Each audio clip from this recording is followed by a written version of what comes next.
And on to details now. India's Prime Minister Narendra Modi, in his first Mann Ki Baat program of the year, among other things, expressed thoughts on Ayodhya's Ram Janambhoomi Temple's Pran Pratishtha ceremony.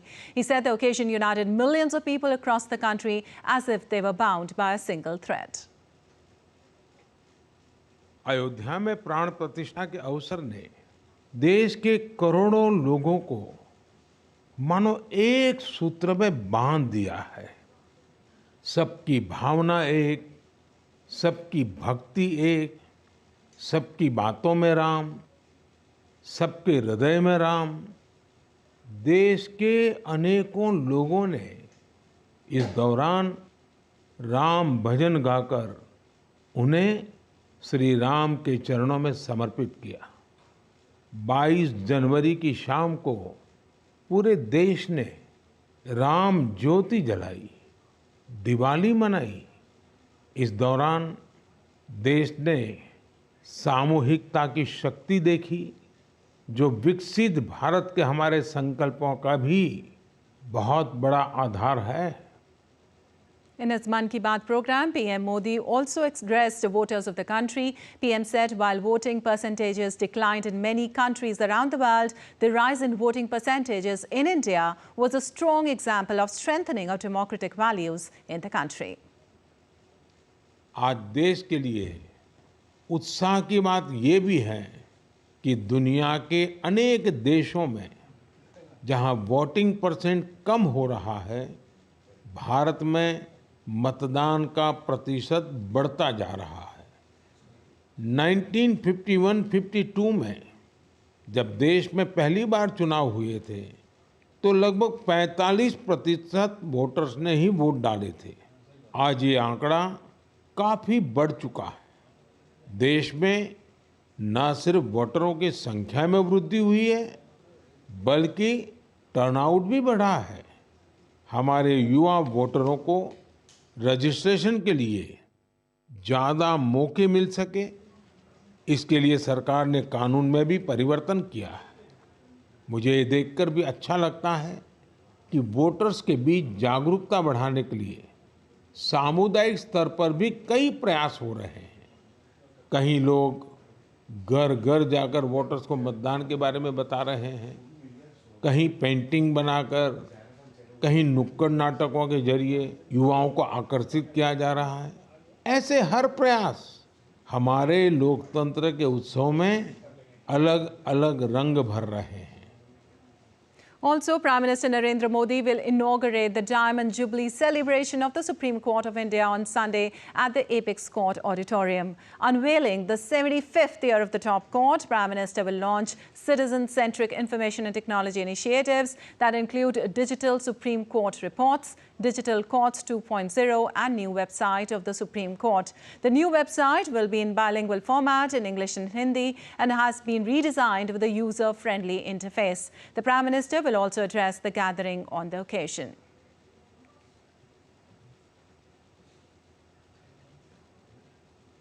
Well, preparations are underway as students and teachers collaborate on a special art exhibition set to be featured during Pariksha Pe Charcha, enhancing the event with their creative expressions. It is a discussion on students dealing with exams. DD India's correspondent Kriti Vadhera reports for more.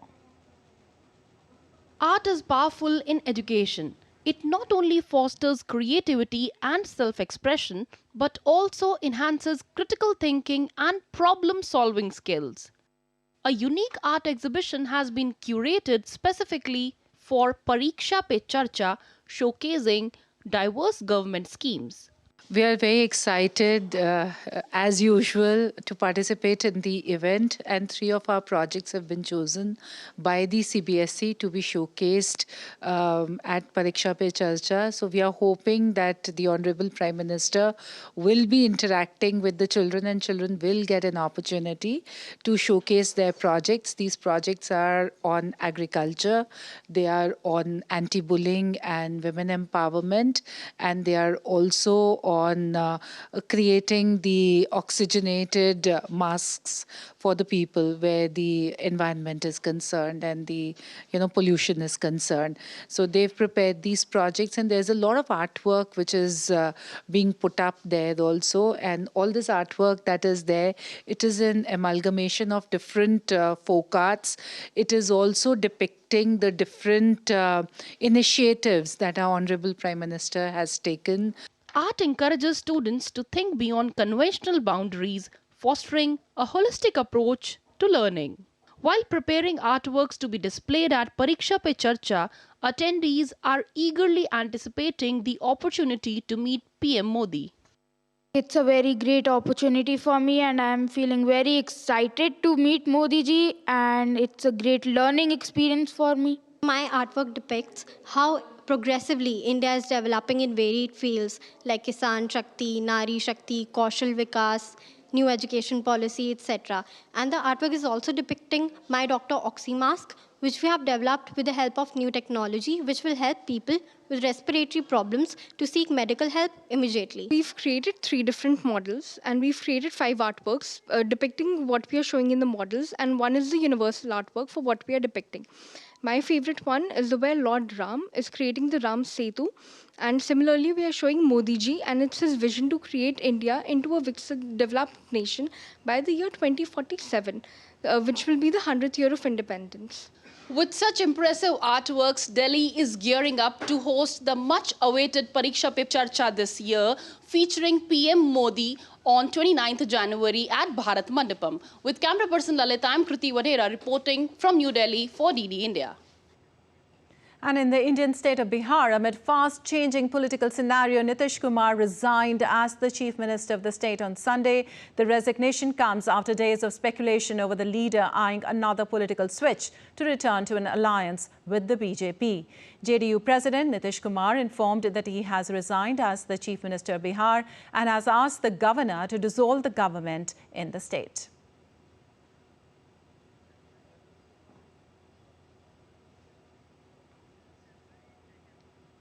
And now let's take a look at other stories making news today. The chairman of the High-Level Committee on One Nation, One Election and former President of India, Ram Nath Kovind, on Saturday held consultations with former Chief Justice of India, Justice U. Lalit, and others. The committee sought their opinions on holding simultaneous elections in the country. The committee has initiated a consultation process relating to the holding of simultaneous elections in the country. A rare golden tiger was recently spotted taking a stroll in Kaziranga National Park in Indian state of Assam. The sighting adds to the list of diverse faunal creatures found in Assam's landscape. The tiger was seen slowly walking on a trail in the jungle. The big cat keeps moving for some time before disappearing inside a bush on the side of the road.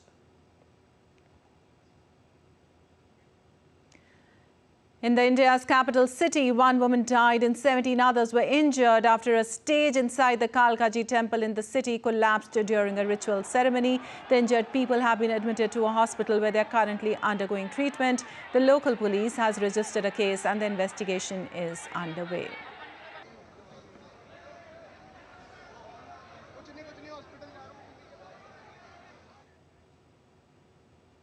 And in a rare special gesture, Prime Minister of Thailand, Srettha Thavisin, graced the reception hosted by the Embassy of India in Bangkok to celebrate the 75th Republic Day. The event was attended by over 1,000 guests from the Thai government, businesses, media, academia, diplomatic corps and members of Indian community in Thailand. Ambassador of India to Thailand, Nagesh Singh, underlined the deep connection between Buddhism and democracy in ancient India and India's phenomenal progress as a democracy navigating multiple challenges.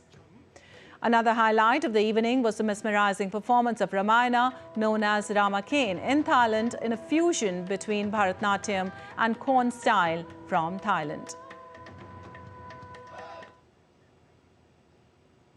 And in a latest development, on October 7th, Hamas attacks on Israel, Britain, Italy and Finland became the latest countries to pause funding for the United Nations Refugee Agency for Palestinians. UNRWA following allegations its staff were involved in the attack. The United States, Australia and Canada had already paused funding to the aid agency after Israel said 12 UNRWA employees were involved in the cross-border attack. Meanwhile, the agency has opened an investigation into several employees severing ties with them. Well, the United States has welcomed United Nations investigation into its refugee agency following Israel's allegation that 12 UNRWA employees were involved in the October 7 Hamas attack on Israel. We welcome the UN Secretary General and the Commissioner General of UNRWA, their comments today calling for a full investigation. As Secretary Blinken made clear in his call with the Secretary General yesterday, we expect that will be a complete and thorough and transparent investigation. We all want to see that; it's good for everybody, and that those who should be are properly held accountable for that. And as you saw, the UN said even including the potential for a criminal prosecution. And still to come on this edition of DD India Live. French farmers to continue protest despite government's offer of concessions. And in tennis, Australian Open Sinner Medvedev set to script new chapter.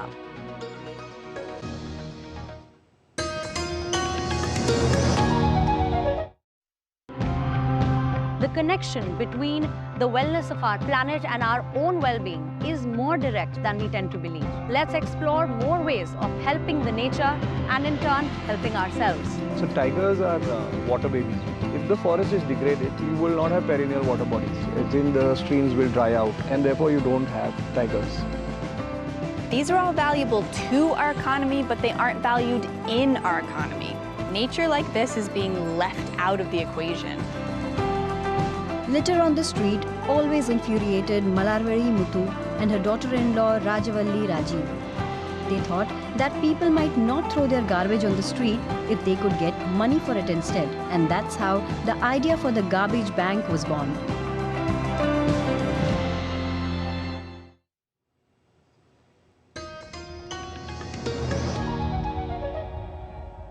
Welcome back. You're watching DD India Live. I'm Lipakshi Khurana, and moving on. Israelis protested in Tel Aviv and Jerusalem on Saturday, calling for the immediate release of hostages. Protesters waved Israeli flags, chanted and carried posters with photos of some of the 136 hostages still held in Gaza since 7th of October.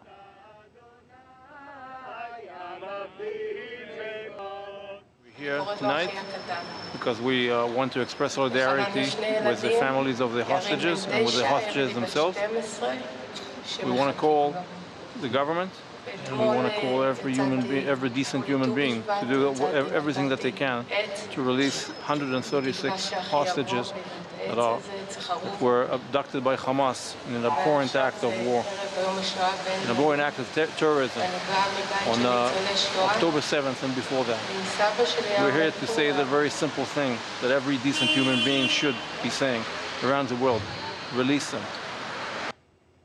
Well, former South Carolina Governor Nikki Haley, the last Republican challenger to former President Donald Trump, campaigned in her home state on the 27th of January. At the rally, Haley again said Trump had recently appeared confused and said if he wants to take a cognitive test, he should debate her.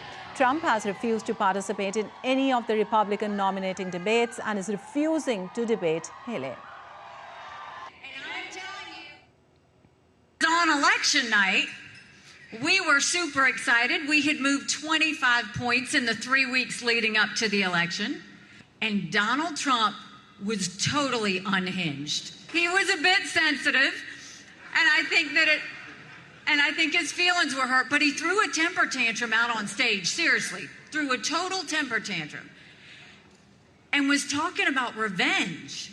So after he talked about revenge, and had a little something to say about me, that's fine. We raised $1 million online right after he did that.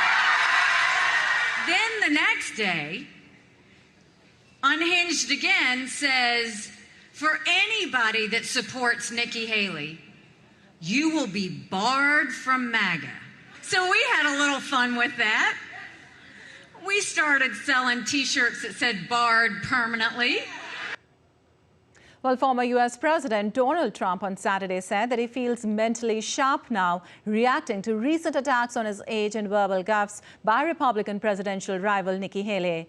Trump was speaking at a rally in Nevada ahead of the next vote in the Republican presidential nominating race, a caucus in the state on the 8th of February. In recent days, Haley has accused former Republican President Trump of being confused and has questioned his ability to be president at his age.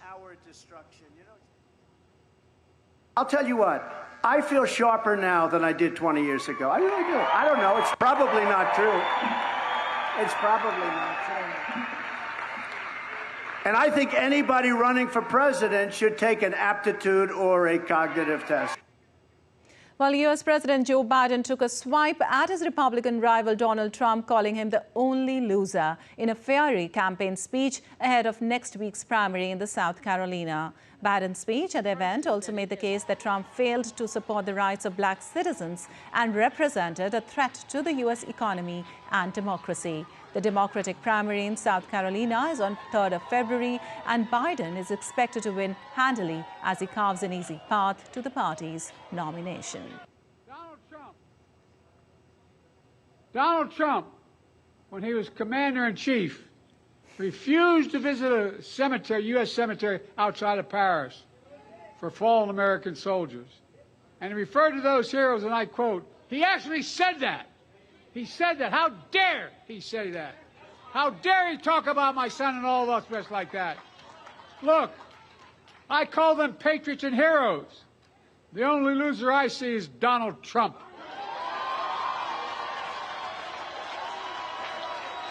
It makes me angry.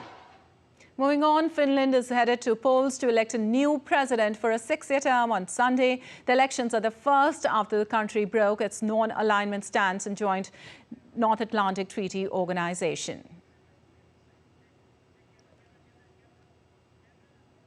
And now let's take you live to the diamond jewelry celebration of the Supreme Court of India, where Prime Minister Narendra Modi will inaugurate the event and address the gathering. Hallowed occasion when we have gathered to celebrate a historic day, a day when the Supreme Court of India came into existence in the newly born Sovereign Democratic Republic of India. As we enter into the 75th year of the Honorable Supreme Court of India, we are honored to have amidst us Shri Narendra Modi ji, Honorable Prime Minister of India, Dr. Justice Dhananjay Yashwant Chandrachud, the Chief Justice of India, Justice Sanjeev Khanna, Judge, Supreme Court of India, Shri Bhushan R. Gavai, Judge, Supreme Court of India, Shri Arjun Ram Meghwal ji, Minister of State for Law and Justice, Independent Charge, Shri R. Venkat Ramani, Learned Attorney General for India, Shri Manan Kumar Mishra, Chairman, Bar Council of India, and Dr. Adish C. Agarwala, President, Supreme Court Bar Association. We are also immensely honored to have amidst us Justice Bibi Rehana Mungli Gulbul, Chief Justice of Mauritius, Justice Obaidul Hassan, Chief Justice of Bangladesh, Justice Jayant C. Jaisurya, Chief Justice of Sri Lanka, Justice Bishwambar Prasad Shresht, Chief Justice of Nepal, and Justice Kinley Dorji, Judge, Supreme Court of Bhutan. On this landmark day, as we take a step back in time, Haryana, Himachal, Uttarakhand, Rajasthan, Madhya Pradesh, Chhattisgarh, Telangana. Pivotal role in shaping the destiny of our nation, I humbly request Justice Sanjeev Khanna, Judge, Supreme Court of India, to kindly deliver the welcome address.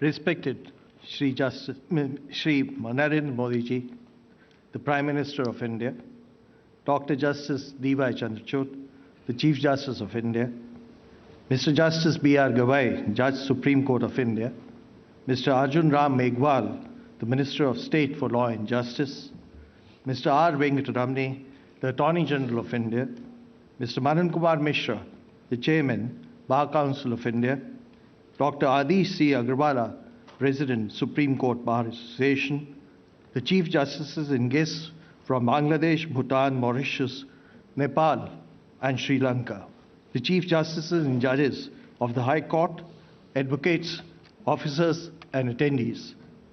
Namaskar and good afternoon. Today we are convened to mark a historic milestone, the commencement of the 75th year of the Supreme Court of India. In 1950, when we adopted the Constitution, the three wings were assigned monumental responsibility of transforming a newly independent nation into embodying the values and ethos of our Constitution. Dr. B.R. Ambedkar's words, constitutional morality has to be embodied in nation building. It has to be cultured in a nation like India, where everything is newborn. To achieve this ideal, the Supreme Court of India is bequeathed with wide and expansive jurisdiction by the Constitution. Today, this court handles the highest volume of cases among the apex courts globally. Established in 1950, the court then had sanctioned strength of 8 judges. In the first year, it had pronounced 43 judgments.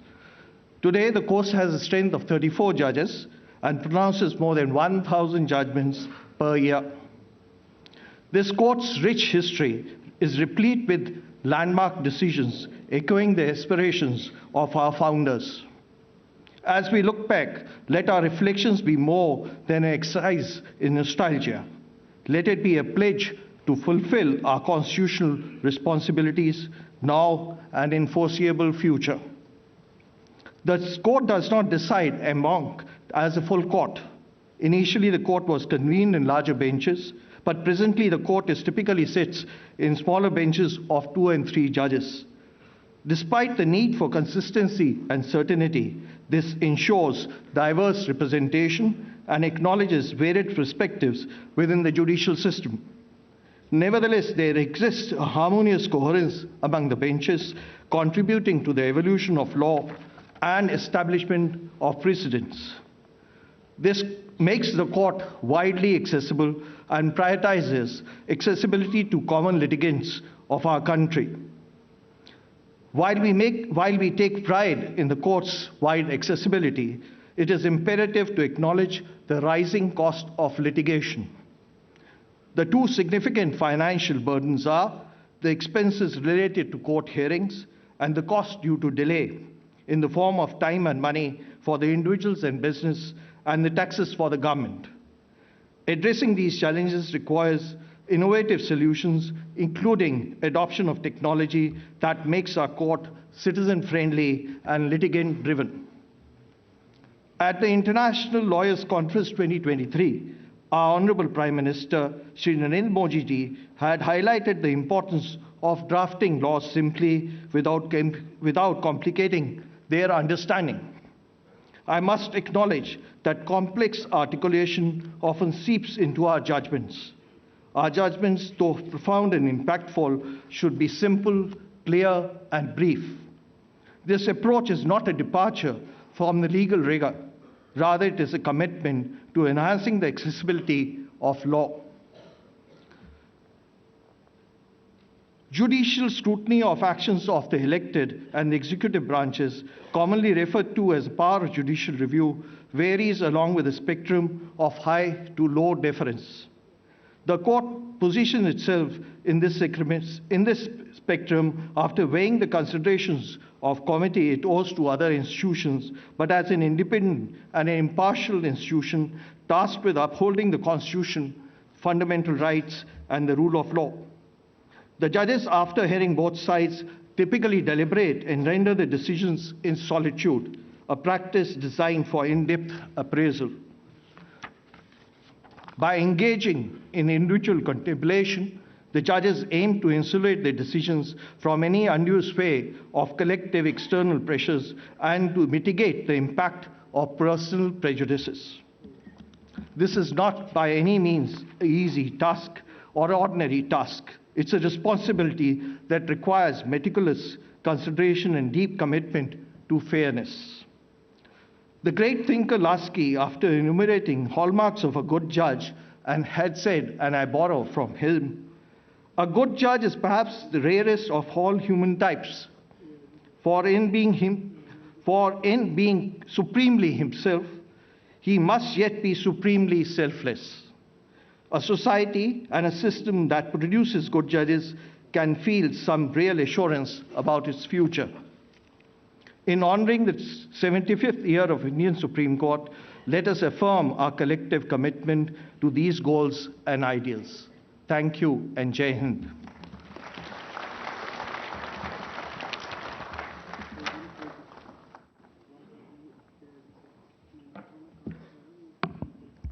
Thank you so much, sir.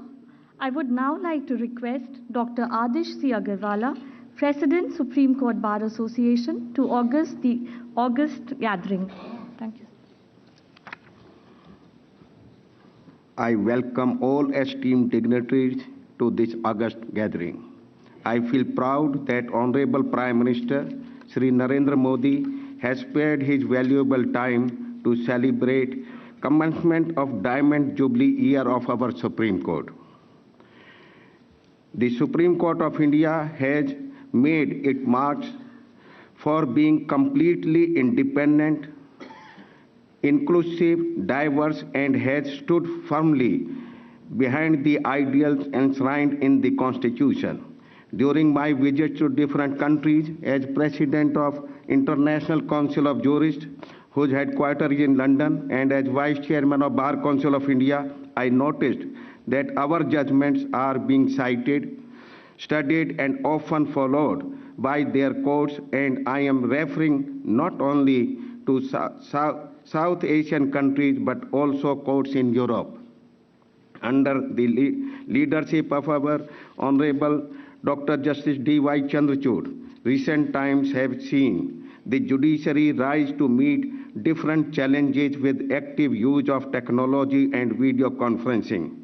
The Supreme Court has also decided important cases like Ram Janmabhoomi Babri Masjid dispute, same-sex marriage, abrogation of Article 370, and triple talaq.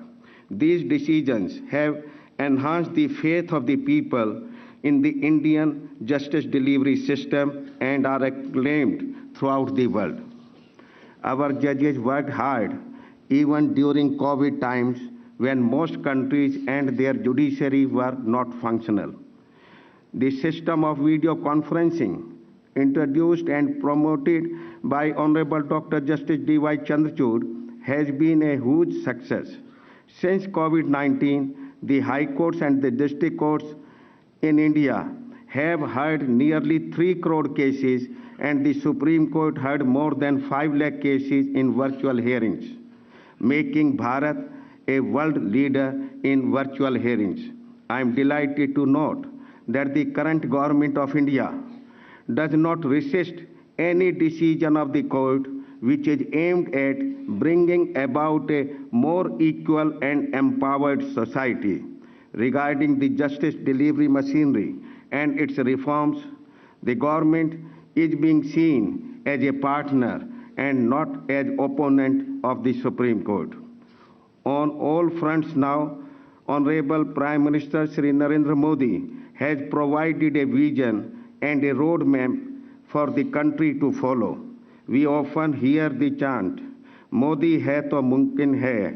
We have seen this happen in reality when bold decisions were taken, one after the other, during his leadership, which placed India on the expressway to becoming a superpower.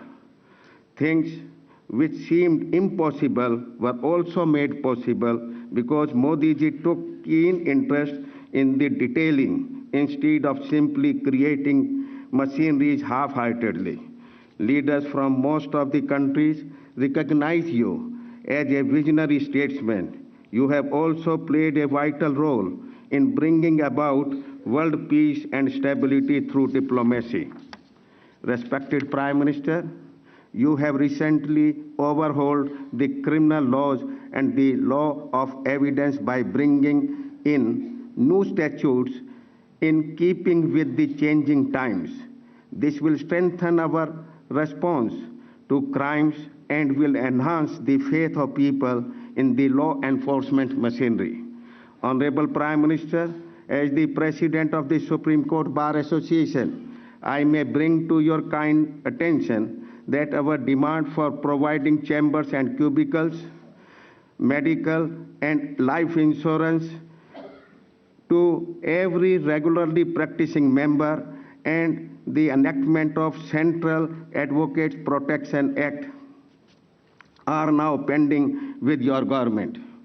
Honorable Law Minister Shri Arjun Singh Meghwal has promised that the government will fulfill these long-standing demands. I am confident that these demands will also mumkin under your regime.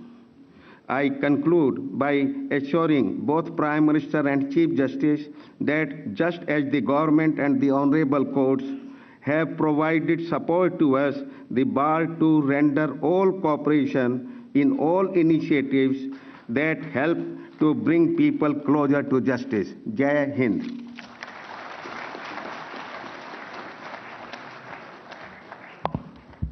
Thank you so much, sir. May I now request Shri Manan Kumar Mishra ji, Chairman Bar Council of India, to address this august gathering.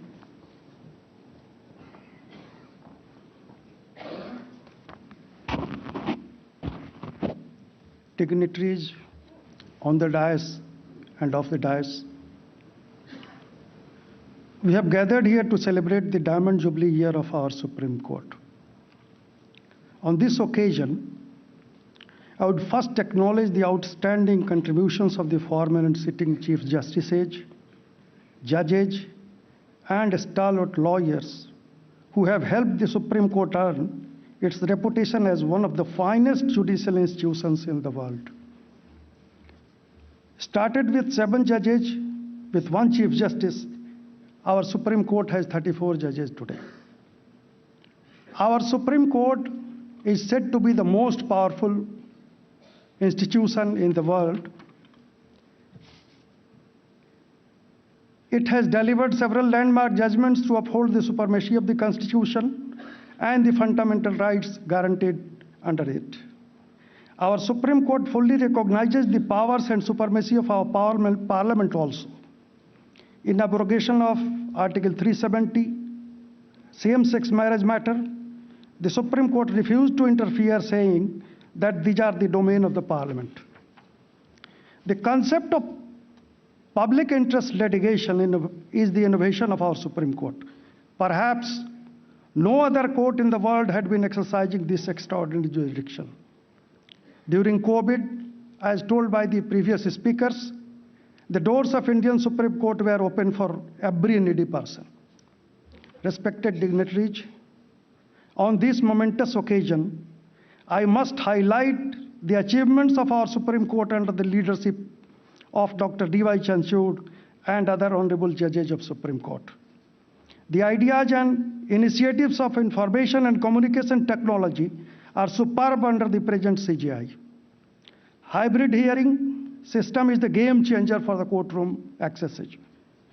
Integrated case management and information system, translation of judgments in almost all important regional languages, online appearance portal, all new e-filings, e-seva kendraj, use of artificial intelligence, free Wi-Fi in premises, renovation of judges' library, Vidhi Gyan Sampada, training hall, e-copy module, data management and automation, live streaming of Constitution bench hearings. These are all the historic achievements of our ever young, smart, and handsome Chief Justice of India, Dr. Chanchud. And also all our knowledgeable, sincere, diligent judges of Supreme Court sitting here today.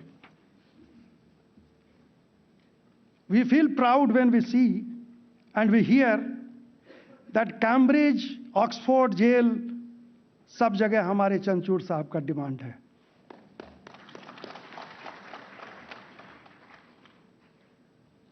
Sir, our honorable judges hear 60 to 100 cases daily.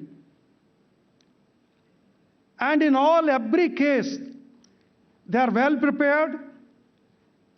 I can emphatically say that no judge of the top court of any other country has the capacity or zeal to do such hard and complicated works.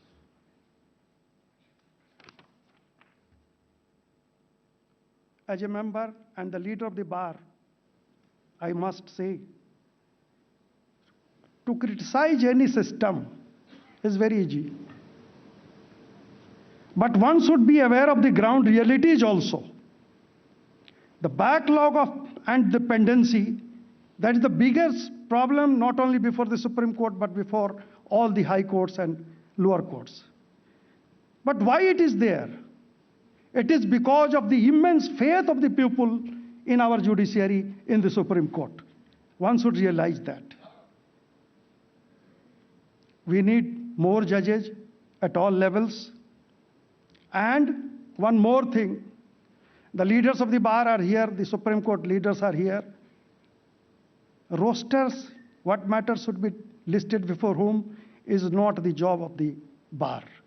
It is for the Honorable Chief Justice and the Honorable Judges to decide. We are to protect the rights, privileges, and interests of the lawyers, but at the same time, we have some limitations also. We should always keep it in mind. Now, something about our Honorable Chief Guest, Honorable the Prime Minister of India, who is sitting here on the dais. Ram Lala's case, a decree was passed in the year 2019. It was affirmed by the Supreme Court, but it was not so easy to get it executed. You all know the region and the situations existing at that time. Sir, it required a very strong willpower, confidence, dynamism, and expertise political skill, along with 56-inch ka seena to get it done. Otherwise, the judgment and decree would have been proved futile. On 26th of January, I was in Patna. A few of my school friends, they came to me. As a lawyer, I can say, as a judge, I can't. What will happen to Lok Sabha elections, sir? आप तो chairman हो बार council of India के, आप हर जगह घूमते रहते हो. अभी 24 में क्या होगा? उसी में से एक ने जवाब दिया, अरे होगा क्या, इससे बढ़िया क्या होगा, जो हो रहा है वही होगा. Why? There is no unemployment, almost nil. गरीब कल्याण रोजगार अभियान आ गया. Daughters are no more liabilities. Beti Padhao, Beti Bachao. One said that my 2 daughters are IT engineers. 1 minute में मोबाइल से पैसा ट्रांसफर हो जाता है. And this is the all gift of our Honorable the Chief Guest sitting here today. This technology, this has made everything easy. Our economy is growing very fast. Not only the reservation for females, bijli, pani, faster trains, airport, markable increase in foreign investment, grand success of Chandrayaan's landing, vocal for local, make in India. Now today we are 5th largest economy in the world. Asian Games record, victory हमारी. List of achievements can never be complete. Bihari भाषा में एक ने बोला, सारा बड़का बड़का देश का शेर लोग हमारे मोदी जी के आगे भींगल सियार लगता है. This was the word used by one of my friends. पहले भारत का प्रधानमंत्री लोग विदेश के आगे में आते थे, आज सारी विदेशी ताकतें हमारे मोदी जी के आगे घिस जाती है. Sir, it's a very auspicious occasion today that the 2 big personalities, hero of the world's judiciary and the political hero of the world, are sitting together on the dais.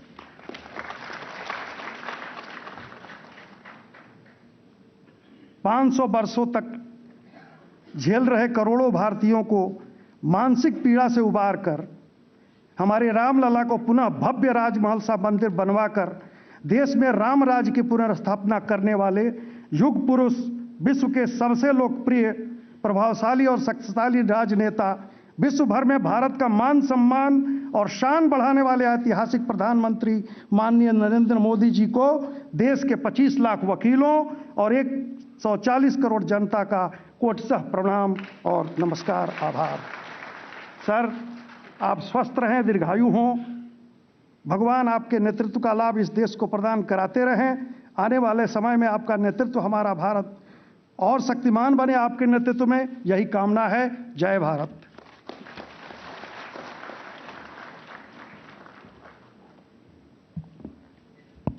Thank you, sir. Moving ahead, I would now like to request Shri R. Venkatramani, Learned Attorney General for India, to say a few words on this historic occasion.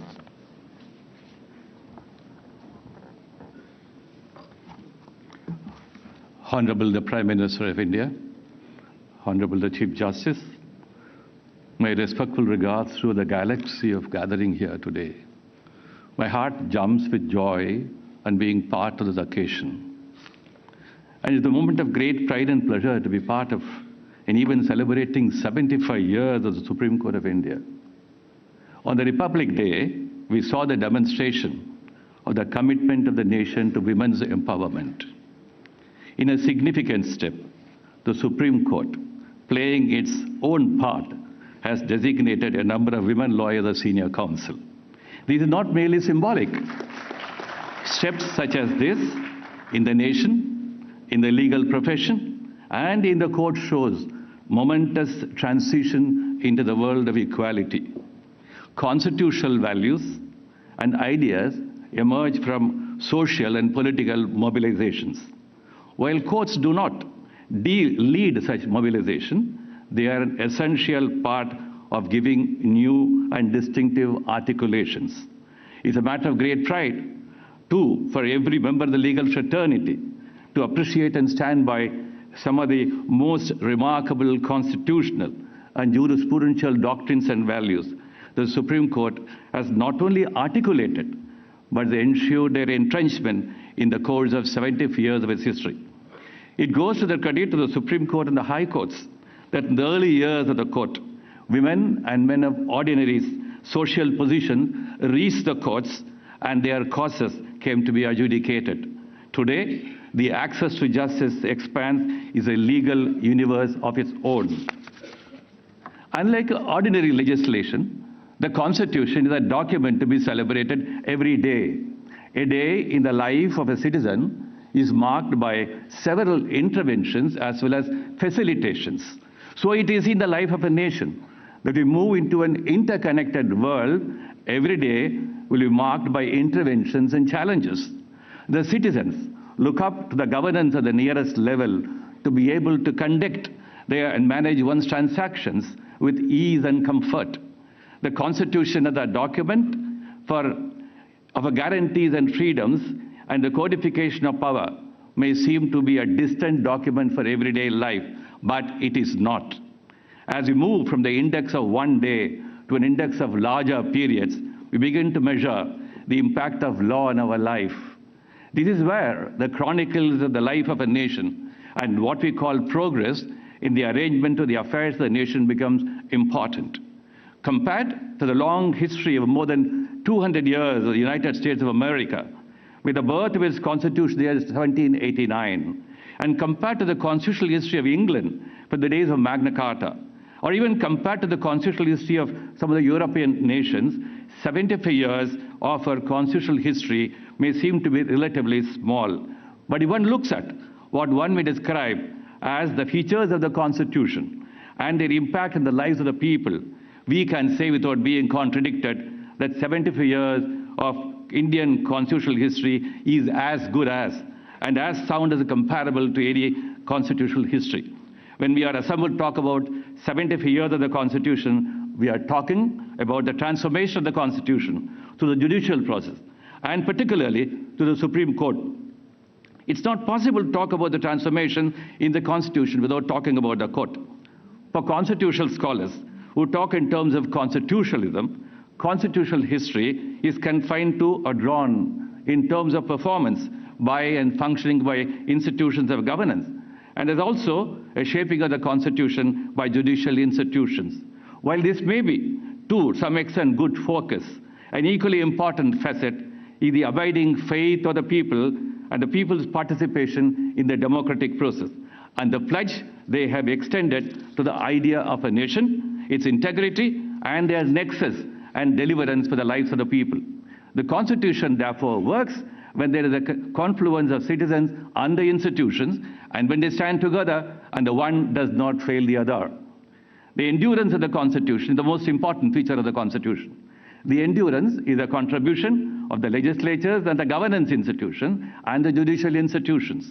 This contribution to the dynamic balance, political morality and governance accountability, about which Baba Sahib Ambedkar ever emphasized in his writings, are twin driving forces that can keep democracy vibrant and alive. So also the unfettered roles of the courts in ever being ready to explore the contours of citizens' rights and governance obligations, without, of course, sitting heavily on governance responsibility and governance initiatives. What governance does by right choices generates faith in democracy.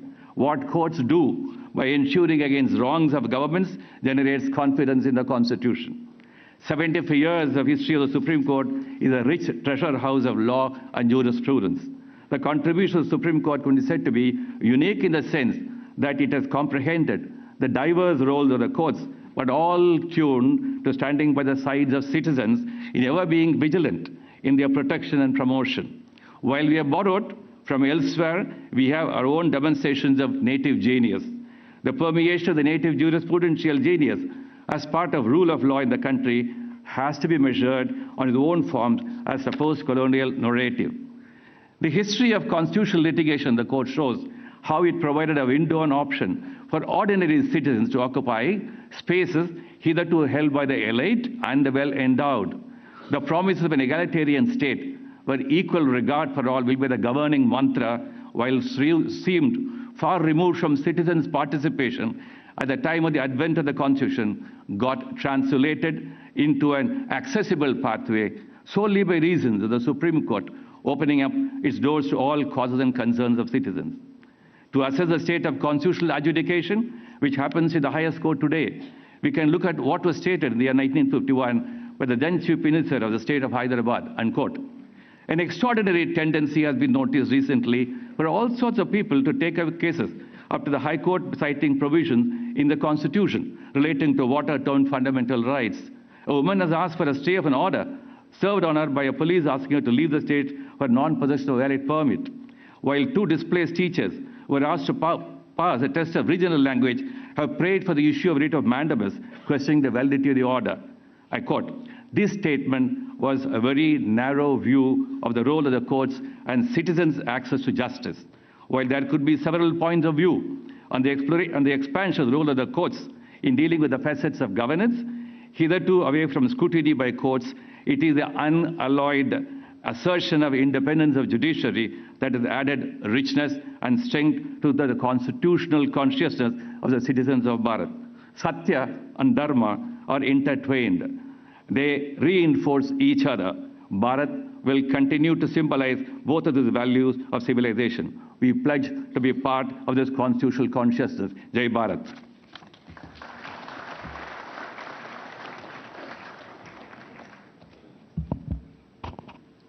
Thank you so much, sir, for this insightful address, where your reflections on the Supreme Court's role and contributions were so beautifully woven together.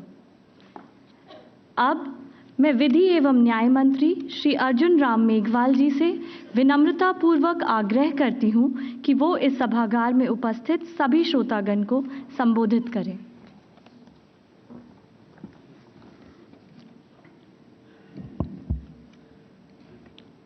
Bharat के माननीय उच्चतम न्यायालय के 75 वर्ष पूर्ण होने के अवसर पर आयोजित इस भव्य कार्यक्रम में उपस्थित विश्व के सर्वाधिक लोकप्रिय नेता विकसित भारत के संकल्प को सिद्धि में परिणित करने हेतु पूर्ण मनोयोग से लगे युग नायक भारत के यशस्वी प्रधानमंत्री आदरणीय श्री नरेंद्र मोदी जी, भारत के माननीय उच्चतम न्यायालय के मुख्य न्यायाधीश doctor D.Y. Chandrachud ji, justice Shri Sanjiv Khanna ji, न्यायाधीश supreme court, justice Shri B.R. Gavai sahab, न्यायाधीश supreme court, Shri R. Venkataramani ji, attorney general of India, Shri Manan Kumar Mishra ji, chairman bar council of India, doctor Adish C Agarwala, president supreme court bar association, तथा उपस्थित माननीय सुप्रीम कोर्ट के न्यायाधीशगण, विभिन्न हाई कोर्ट्स के माननीय मुख्य न्यायाधीशगण, श्रीलंका, बांग्लादेश, नेपाल, मॉरिशस व भूटान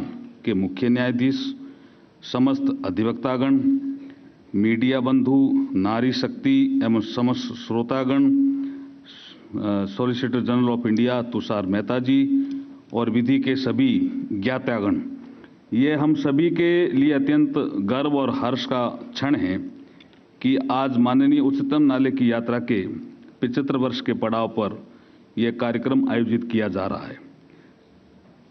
न्यायपालिका के सर्वोच्च संस्थान व संवैधानिक मूल्यों के संरक्षण के रूप में माननीय उच्चतम न्यायालय के अतीत को याद करके वर्तमान में प्रेरणा लेने व बेहतर भविष्य की कार्य योजना पर चिंतन मनन मंथन करने का ये महत्वपूर्ण अवसर है।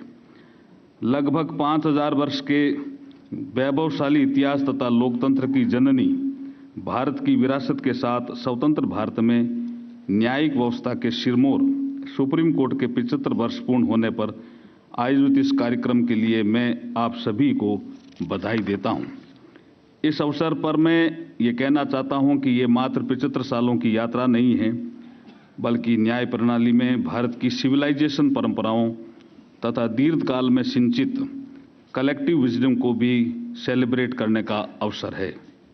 न्याय व धर्म के सिद्धांत भारतीय सभ्यता में गहनता से समाहित है। सभ्यता के इस लोकाचार में जब जब नैतिकता के नेचुरल फ्लो में विकृति का आविर्भाव हुआ, तब तब कोर्स करेक्शन करने के हेतु न्यायिक तंत्र ने विभिन्न रूपों में अपनी भूमिका निभाई तथा न्याय शास्त्र का विकास किया।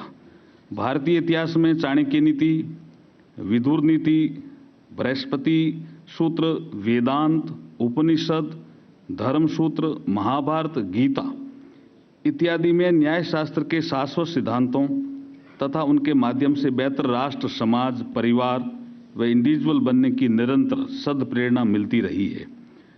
300 BC ईसा पूर्व में रचित कौटिल्य के अर्थशास्त्र के 3रे अध्याय में व्यवहार यानी दो या अन्य पार्टियों के मध्य लेन देन अथवा विवाद के संबंध में हमें वर्णन मिलता है। मध्यकाल व औपनिवेशिक काल में भारत में भी समयानुकूल न्यायिक प्रणाली में परिवर्तन होते रहे। स्वतंत्र भारत के निर्माण में लीगल फ्रेटर्निटी का महत्वपूर्ण योगदान रहा। पूज्य राष्ट्रपिता महात्मा गांधी, संविधान शिल्पी बाबा साहब भीमराव अम्बेडकर, गृह मंत्री वल्लभ भाई पटेल साहब, वीर सावरकर जी, लोकमान्य बाल गंगाधर तिलक आदि ने भारत की नींव को मजबूत करने में अहम योगदान दिया। आजाद भारत में महापुरुषों ने जन आकांक्षाओं को समाहित करने वाले संविधान के रूप में पवित्र प्रेरणा पुंज देकर तथा लोकतांत्रिक व्यवस्थाओं के सुदृढ़ करने का एक मंत्र दिया। 26 जनवरी 1950 को संविधान लागू होने के 2 दिन बाद ही 28 जनवरी 1950 को पहली सिटिंग के साथ ही माननीय उच्चतम न्यायालय ने कार्य प्रारंभ कर दिया। औपनिवेशिक कालखंड के परिप्रेक्ष्य में देखा जाए तो अंग्रेजों के खिलाफ हमारी लड़ाई देश की एकता व स्वतंत्रता के लिए रही। अंग्रेजों की फूट डालो और राज करो नीति के चलते हुए बंटवारे के कारण हमें एकता को पार्शियली कंप्रोमाइज करना पड़ा, लेकिन स्वतंत्रता को बरकरार रखने में राष्ट्र ने बिल्कुल भी समझौता नहीं किया। भारतीय संविधान की छत्रछाया में स्वतंत्रता के इन्हीं मानकों को प्रगाढ़ करने की दिशा में माननीय उच्चतम न्यायालय ने महत्वपूर्ण भूमिका निभाई है। सुप्रीम कोर्ट में समय समय पर अपने निर्णयों से संवैधानिक मूल्यों को प्रगाढ़ किया है। इस यात्रा के दौरान सुप्रीम कोर्ट ने अनेक उल्लेखनीय माइलस्टोन क्रॉस किए हैं, जिनमें कुछ को मैं संक्षिप्त जिक्र करना चाहूँगा। केशवानंद भारती केस में सुप्रीम कोर्ट ने बेसिक स्ट्रक्चर के डॉक्ट्रिन के सिद्धांत की व्याख्या की। 1980 के दशक में जस्टिस PN भगवती और जस्टिस VR कृष्ण अय्यर की अगुवाई में एक पोस्ट कार्ड को जनहित याचिका का रूप माना गया। MC मेहता केस के परिणाम स्वरूप पर्यावरण संरक्षण अधिनियम 1986 के निर्माण को प्रेरित किया। इंदिरा साहनी केस में OBC के 27% आरक्षण को संवैधानिक ठहराया। विशाखा केस में women safety at work place को महत्वपूर्ण आधारशिला रखी गई। 9 नवंबर 2019 को अयोध्या के राम मंदिर जजमेंट को भारत की ट्रिस्ट विद डिविनिटी की यात्रा में मील के पत्थर के रूप में हमेशा याद किया जाएगा। 75 वर्ष पहले 8 न्यायाधीशों से शुरू हुई इस यात्रा में अब न्यायाधीशों की संख्या बढ़कर 34 हो गई है। अक्टूबर 1989 में जस्टिस फातिमा बीबी ने पहली महिला जज के रूप में पदभार ग्रहण किया। आज नारी शक्ति हर क्षेत्र में अपना प्रभावशाली योगदान देकर देश का नाम रोशन कर रही है। ये अत्यंत हर्ष का विषय है कि इसी श्रृंखला में उच्चतम न्यायालय में भी वर्तमान में 3 महिला जज अपनी सेवाएं दे रही है। आज इस देश में अमृतकाल में वर्ष 2047 तक विकसित भारत बनने का संकल्प ले चुका है। तब प्रधानमंत्री श्री नरेंद्र मोदी जी के नेतृत्व में होल ऑफ गवर्नमेंट अप्रोच से न्यायपालिका के साथ सहयोगात्मक रूप से बेहतर जस्टिस इकोसिस्टम बनाने हेतु हम प्रतिबद्ध है। ये हम सभी के लिए गर्व की बात है कि पिछले एक दशक में ईज ऑफ लिविंग के साथ साथ ईज ऑफ जस्टिस को बढ़ावा देकर एक citizen centric technology driven modern legal system को बनाने की दिशा ठोस आधार के साथ प्रभावशाली प्रगति की है। जुडिशरी में डिजिटल इंफ्रास्ट्रक्चर को बढ़ाने के लिए सरकार मिशन मोड में काम कर रही है। इसी का परिणाम है कि भारत वीडियो कॉन्फ्रेंसिंग व वर्चुअल सुनवाई के माध्यम से डिजिटली जुडिशियल प्रोसीडिंग करने में ग्लोबल लीडर के रूप में उभरा है। वीडियो कॉन्फ्रेंसिंग के माध्यम से कुल 2.92 करोड़ वर्चुअल सुनवाई हुई। इनमें से 4,82,941 सुनवाई माननीय उच्चतम न्यायालय द्वारा की गई। यह एक रिकॉर्ड है। अभी हाल में स्वीकृत ई कोड फेज 3 के तहत डिजिटल पेपरलेस व स्मार्ट कोर्स स्थापित करके तथा यूनिफाइड टेक्नोलॉजी प्लेटफॉर्म के माध्यम से कोर्ट, लिटिगेंट्स व अन्य स्टेक होल्डर को जोड़कर नागरिकों और अदालतों को करीब लाने का सार्थक प्रयास किया गया है। जुडिशियल इंफ्रास्ट्रक्चर को बढ़ावा देने की दिशा में भी सरकार द्वारा central sponsored scheme for judicial infrastructure for district and subordinate court क्रियान्वित की जा रही है। इसके माध्यम से कोर्ट हॉल भी बने हैं, जुडिशियल ऑफिसर के लिए रेजिडेंशियल यूनिट भी बनी है और ई कोर्ट प्रोजेक्ट के अंतर्गत लॉन्च किए गए नेशनल जुडिशियल डेटा ग्रिड आज 34.35 करोड़ केस व 23.80 करोड़ ऑर्डर जजमेंट की जानकारी सिंगल क्लिक पर उपलब्ध करवा रहा है। अंतिम छोर पर गरीब नागरिकों को लीगल सर्विस उपलब्ध कराने हेतु कानूनी साक्षरता व जागरूकता कार्यक्रमों हेतु सेंट्रल स्कीम दिशा को भी हम संचालित कर रहे हैं, जिसके अंतर्गत टेलीलॉ प्रोग्राम के द्वारा 67 लाख से अधिक नागरिकों को प्री लिटिगेशन एडवाइस दी जा चुकी है। इसी तरह से भारतीय गणतंत्र के 75 वर्ष पूर्व होने पर वर्ष भर चलने वाले अभियान हमारा संविधान हमारा सम्मान का शुभारंभ doctor BR Ambedkar international centre Delhi में माननीय उपराष्ट्रपति श्री जगदीप धनखड़ जी के द्वारा न्याय सेतु लॉन्च किया गया, जो कि टेक्नोलॉजी के द्वारा समावेशी रूप में कानूनी जानकारी, कानूनी सलाह व सहायता प्रदान करने का एक प्लेटफॉर्म है। न्याय तक पहुंच सुनिश्चित करने के लिए लैंग्वेज बैरियर नहीं बने, इसके लिए artificial intelligence based Bhashini tools के साथ साझेदारी की गई है। मैं इस अवसर पर विशेष रूप से उल्लेख करना चाहूँगा कि बाबा साहब डॉक्टर BR अम्बेडकर जी की वकालत के शताब्दी वर्ष के दौरान संविधान दिवस 26 नवंबर 2023 के अवसर पर माननीय सुप्रीम कोर्ट परिसर में वकील मुद्रा में उनकी 7 फुट की प्रतिमा स्थापित करके उन्हें पूर्वज अधिवक्ता के रूप में याद किया गया। इसके लिए मैं सुप्रीम कोर्ट को बहुत बहुत बधाई और धन्यवाद देता हूं, ताकि न्याय के इस मंदिर में स्थापित वकील की वेशभूषा में बाबा साहब की ये प्रतिमा संविधान प्रदत्त मूल्यों पर चलने के लिए निरंतर प्रेरणा देने के साथ साथ जिम्मेदारी का भी एहसास करवाती रहे। आज 21वीं सदी के कालखंड में वैश्विक समस्याओं के समाधान हेतु पूरा विश्व भारत की ओर देख रहा है, भारत में अपना मित्र खोज रहा है। सुप्रीम कोर्ट के नेतृत्व में भारतीय न्यायिक प्रणाली की इस यात्रा में देश ही नहीं बल्कि अंतर्राष्ट्रीय स्तर पर प्रभावशाली मानक स्थापित कर रहा है।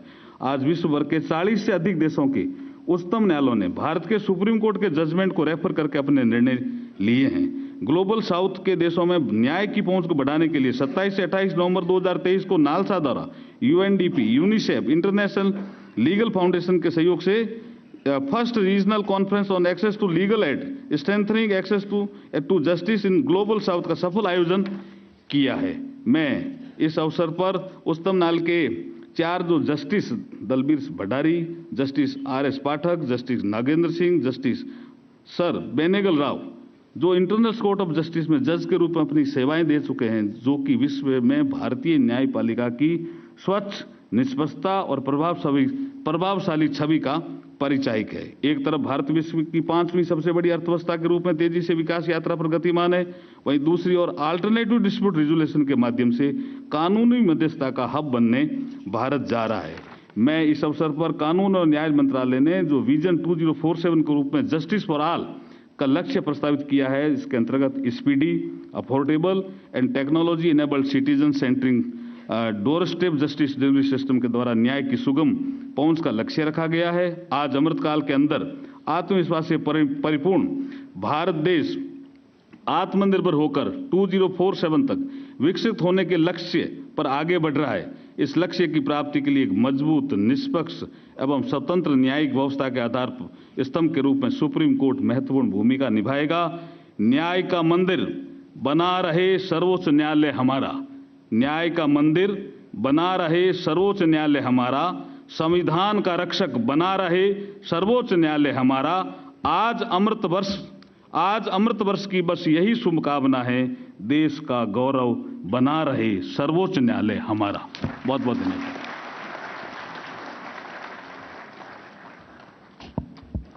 धन्यवाद माननीय मंत्री जी। May I now request the Chief Justice of India, Justice D.Y. Chandrachud, to please share his thoughts with us on this momentous occasion.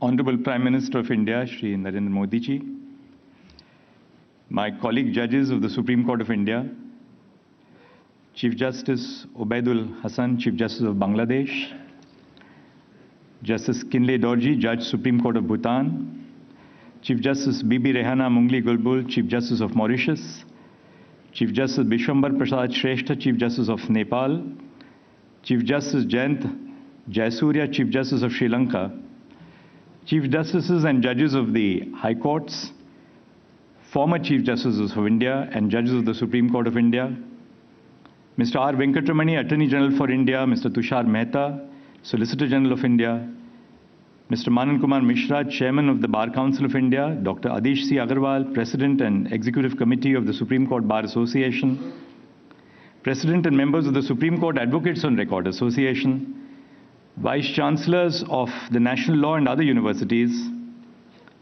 members of the Bar, students, young and not so young, you're all students for our whole life, distinguished guests, ladies and gentlemen. Today is a momentous occasion in the history of our nation. The Supreme Court of India marks the commencement of the Diamond Jubilee year of the moment of its inception on 28 January 1950. First and foremost, I thank the Honorable Prime Minister of India, who graciously agreed to be with us, address the audience, and launch the new initiatives of the Supreme Court of India. I also extend my heartfelt gratitude to my esteemed counterparts from Bangladesh, Bhutan, Mauritius, Nepal, and Sri Lanka for joining us in commemorating this occasion together. India has long-standing cultural bonds with them, and the presence of the Chief Justices today strengthens India's ties with their nations. A conversation about this court must necessarily be prefaced with a conversation about the Constitution of India. It was through the Constitution that the people of our country gave to themselves this court. The Constitution is not just a legal document. Its soul lies in the feeling which it engenders, a feeling of mutual respect towards fellow citizens, a feeling of responsibility in the institutions which it creates. The constitutional ideals permeate the fabric of our nation, guiding the actions and interactions of both the governed and those who govern them. The Supreme Court was established with a sense of idealism that laws would be interpreted by a constitutional court in accordance with the rule of law and not by colonial values or social hierarchies. It affirmed the belief that the judiciary should serve as a bulwark against injustice, tyranny, and arbitrariness. The Supreme Court is an institution of resolution and justice. The fact that people approach it in large numbers speaks to how far we have succeeded in discharging that role. Today is not only a celebration of that one day when the Supreme Court came into being. It also is a celebration of the decades' worth of hard work by succeeding generations of judges and lawyers that went into making this a people's court. In celebrating the history of this day, we must look back and look forward in equal measure. Since the founding of the court, our actions have been guided by Mahatma Gandhi's profound words. Recall the face of the poorest and weakest man whom you have seen, and ask yourself if the step you contemplate is going to be of any use to him. Our decisions both in the judicial and administrative realms have been aimed at enhancing accessibility to the Indian judicial system for common citizens. Through its judgments, the Supreme Court has enhanced the rights of citizens by diluting the standards of local standi and by recognizing a new set of rights under Article 21 of the Constitution, such as the right to a speedy trial. On the administrative side, the Supreme Court has been identifying and eliminating as many barriers to justice: unequal access to legal resources, unfamiliarity of the English language, issues of physical accessibility of courts, in order to create procedural fairness. The e-courts project of the Supreme Court of India attempts to enhance accessibility and transparency of the justice delivery system. At the heart of these initiatives is the desire to transform the judicial system into a technology-enabled, efficient, accessible, and environmental-friendly institution. Let me briefly summarize the achievements of the court in simplifying its process. E-filing of cases. The front desk experience of approaching courts has changed completely. As opposed to lawyers lugging trolley carts of papers, we now have the facility of filing cases at the click of a button. An upgraded version of the Supreme Court's e-filing platform was launched in May 2023. It offers a host of improved features that have made 24/7 filing of cases simpler, faster, and convenient. Nearly 128,000 e-filings have been done so far, with a consistent rise in the share of e-filings compared to physical filings. E-filings are available in 25 states. They have recorded over 29 lakh cases which have been e-filed.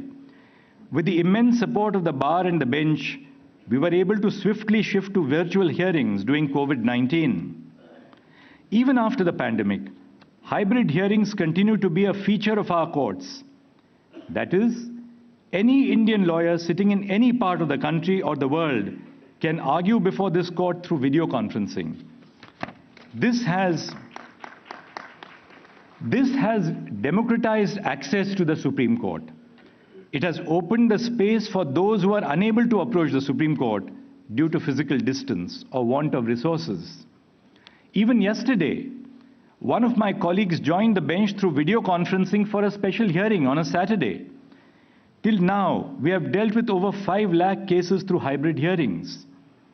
The live proceedings of the Supreme Court Constitutional Bench hearings are popular and speak to the genuine curiosity that people have towards our courts and procedures. Focus on scanning and digitization. The Supreme Court of India today operates in a near complete paperless mode, with almost all benches using digitized paper books. Judges are provided with scanned, bookmarked, and digitally signed case records, which they access, read, annotate, and preserve for their reference at their residences and in courtrooms. More than 13 lakh legacy and live case records, with approximately 10 crore pages, have been digitized. Futuristic courts. The Supreme Court has enabled futuristic court technology in 3 courtrooms, and soon other courtrooms shall be equipped with such technology. This technology facilitates paperless proceedings, a comprehensive digital library for the bench and the advocates, state-of-the-art video conferencing, large video walls, smart monitors, and document visualizers, all of which redefine the courtroom experience. Office automation. Adoption of e-office has enabled the officers of the Supreme Court Registry to perform their routine works in a paperless mode. 36 branches of the Supreme Court's registry have been onboarded on e-office, and more than 4,000 office files have been processed online so far. Suswagatam. Launch of the Suswagatam portal has enabled visitors to generate entry passes online in a paperless mode. A total of 1,23,000 entry passes have been generated so far using Suswagatam. We are also transcribing oral arguments in matters before constitution benches, which can be accessed on the Supreme Court website. The Supreme Court has entered into an MOU with IIT Madras to explore areas that can be completely automated and to leverage technology and artificial intelligence for enhancing process efficiency. As we speak today, a team of generative AI researchers at a premier management institute in Mumbai has built an end-to-end demo of an actual open-source Gen AI model trained in public domain motor accident cases. It is trained to automatically extract parameters from petitions, documents and files, and give a recommended compensation figure. Together, e-filing, digitization, paperless courts, and e-office constitute the golden quadrangle of transformation within whose enabling perimeter the Supreme Court of India is set to uplift the experience of everyone who is either a part of the judicial system or who comes into contact with it. But what is the future? The Supreme Court is soon going to migrate its digital data to a safe, secure, and sovereign cloud-based infrastructure. This would be a shot in the arm for the IT setup of the court. Cloud storage would ensure privacy, integrity, high availability, and secure accessibility of the Supreme Court's domain data. We are also on the verge of opening a war room equipped with technology that would enable the Supreme Court to monitor judicial data of the entire country in real time by using the National Judicial Data Grid and iJuris, both of which were information sharing platforms.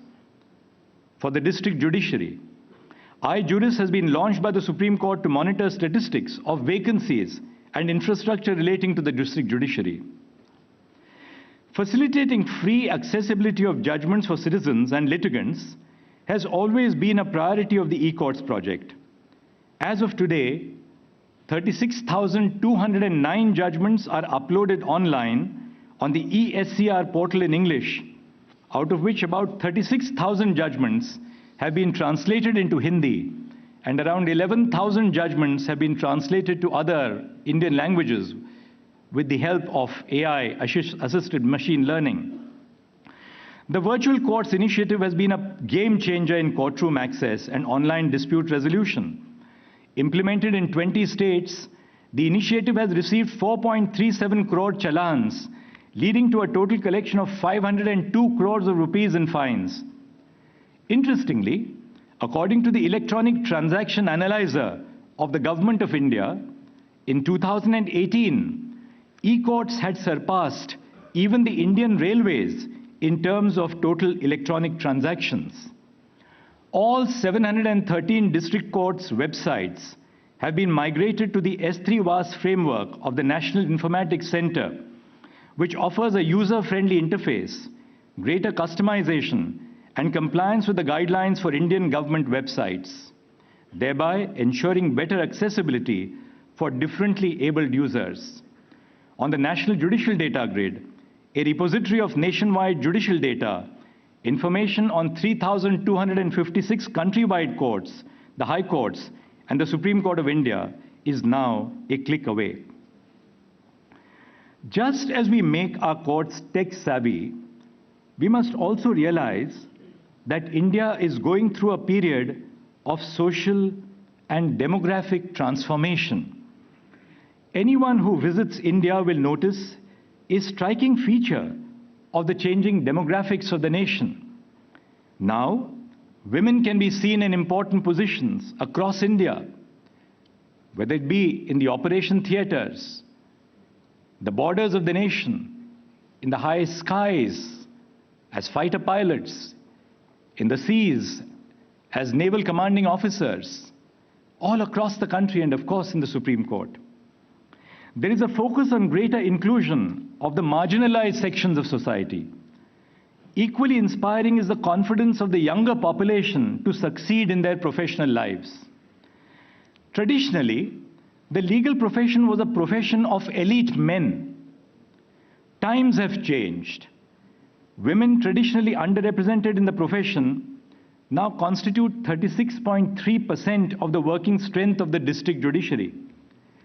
In the recruitment examinations for junior civil judges conducted in several states, namely Andhra Pradesh, Arunachal Pradesh, Chhattisgarh, Delhi, Himachal Pradesh, Karnataka, Madhya Pradesh, Maharashtra, Odisha, Rajasthan, Sikkim, Uttar Pradesh and Uttarakhand, more than 50% of the selected candidates were women recently. In the Supreme Court of India, we hire law clerks cum research associates to assist the judges, out of which 41% candidates are women this year. We as judges and administrations cannot be ignorant of these rising aspirations. Before the beginning of 2024, only 12 women were designated as senior advocates in the history of the Supreme Court over the last 74 years. Last week, the Supreme Court designated 11 women coming from different parts of the country as senior advocates in one selection. Our legitimacy will endure from the inclusion of diverse sections of the population in our system. Therefore, we need to make more efforts to bring different sections of society into the legal profession. For instance, the representation of scheduled castes and scheduled tribes is quite low, both at the bar as well as on the bench. In the near future, we must address the structural issues affecting the judiciary, such as the pendency of cases, our archaic procedures, and the culture of adjournments. Our effort in our work as judges and administrators must be to ensure dignity to the district judiciary, which is the first point of contact for our citizens. Our ability to remain relevant as an institution requires us to recognize challenges and begin difficult conversations. And I'll highlight 4 issues as I conclude on difficult conversations. First, we must emerge out of the adjournment culture to a culture of professionalism in our courts. Second, we have to ensure that the length of oral arguments does not interminably delay judicial outcomes and lead to the capture of judicial institutions by the powerful and the mighty. Third, the legal profession must provide a level playing field for first-generation lawyers, men, women, and others from marginalized segments who have the will to work hard and the potential to succeed. And fourth, let us begin the conversation on long vacations and decide, of course in consultation with the bar, whether alternatives such as flexi time for lawyers and judges is possible. The 75th year since the founding provides an opportunity to meet these challenges and step into the future with an honest assessment of our progress. We must reflect on the journey that we have traversed and renew our pledge to uphold the Constitution within and beyond our courtrooms. Our mission to make the judiciary accessible to all would be incomplete without the support of our high courts. I thank the judges and the staff of all the high courts, as indeed I thank my own colleagues and staff in the Supreme Court in facilitating our initiatives which are being launched today. Thank you. Namaskar.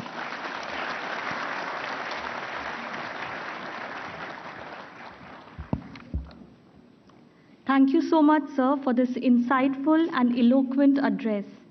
Your words will continue to resonate with each one of us present here for all times to come.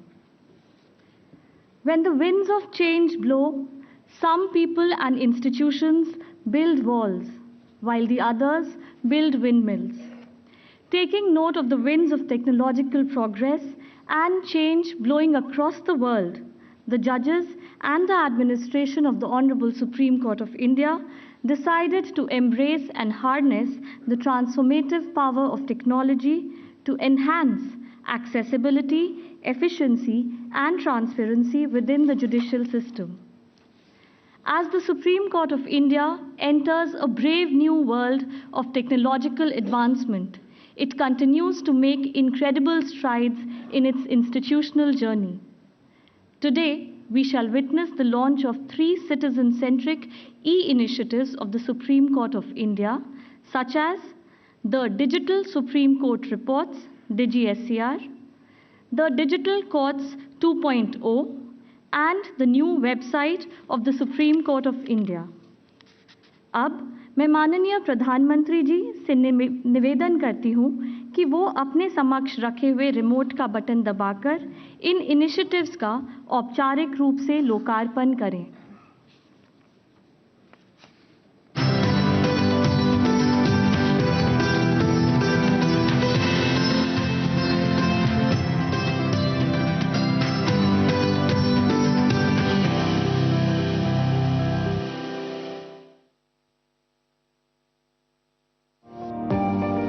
The Supreme Court of India has consistently striven to assimilate tools of technology in its core operations to enhance access to justice and improve administration of justice.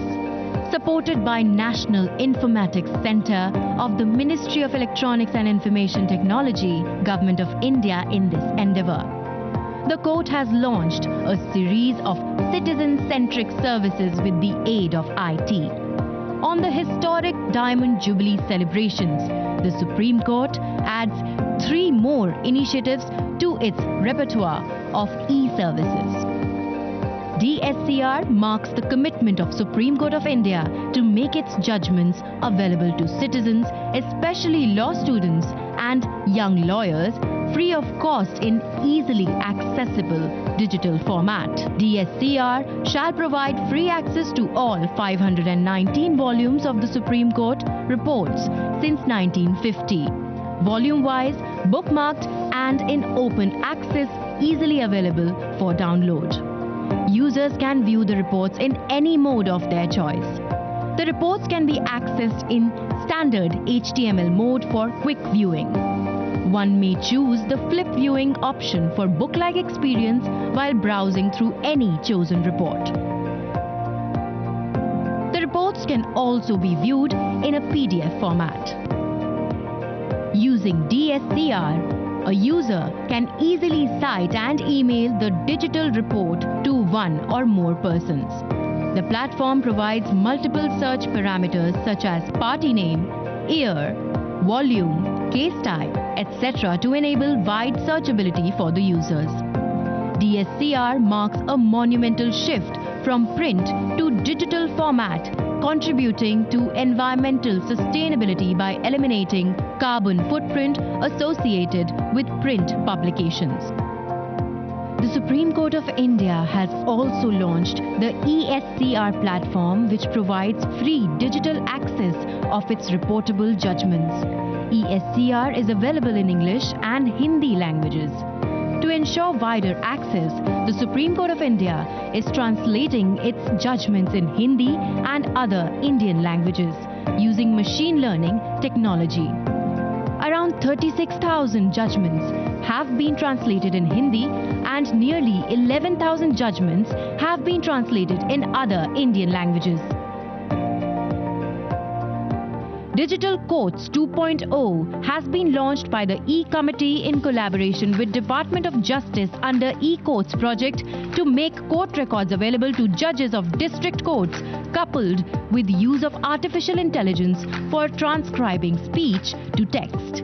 Integration of Digital Courts 2.0 with NIC's artificial intelligence powered tool Shruti shall facilitate judges to dictate orders, judgments, and record testimonies of witnesses on real-time basis, thereby ensuring a speedy judicial process.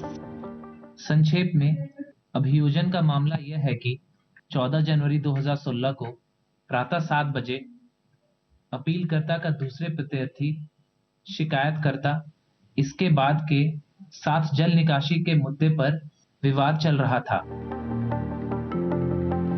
The dictated text will be converted to document format using built-in template with QR code, case number, party details, advocates, and name and designation of judge. Digital Court 2.0 will enable the presiding officer to speed up daily court proceedings, ensuring accuracy and efficiency, and also result in a big leap towards complete transition to paperless court. Presently, Shruti provides automatic speech recognition for 7 languages, namely English, Hindi, Marathi, Tamil, Telugu, Kannada, and Bangla.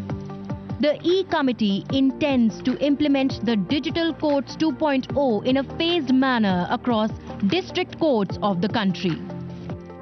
Marking another milestone in transparency and accessibility, the Supreme Court of India has, in close coordination with NIC, launched its brand new revamped website offering an improved user experience for citizens through its dynamic functional design, user-friendly interface, and robust content management.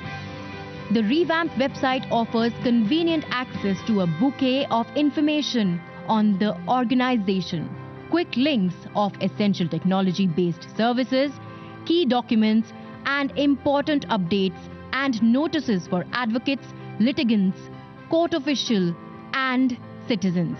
Developed within the S3WAAS framework of NIC, the new website ensures greater accessibility for differently abled users and is fully compliant with requirements of government websites.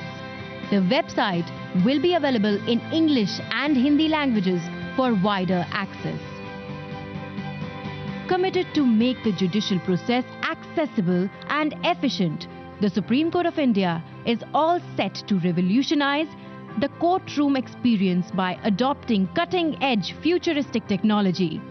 Futuristic court technology has already been deployed in 3 courts, including Chief Justice's Court, with the remaining courtrooms to be equipped with such technology very soon.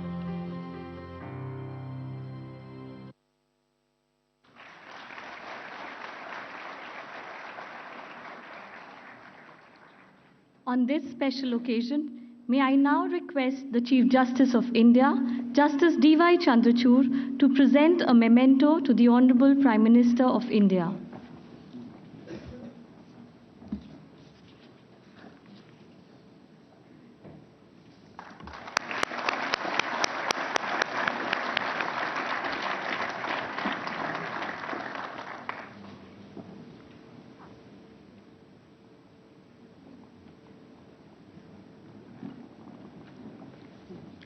अब मैं आदरणीय प्रधानमंत्री जी से विनम्र निवेदन करती हूं कि वो इस सभागार में उपस्थित सभी गणमान्य अतिथियों एवं श्रोतागण को अपने अमूल्य शब्दों से संबोधित करें।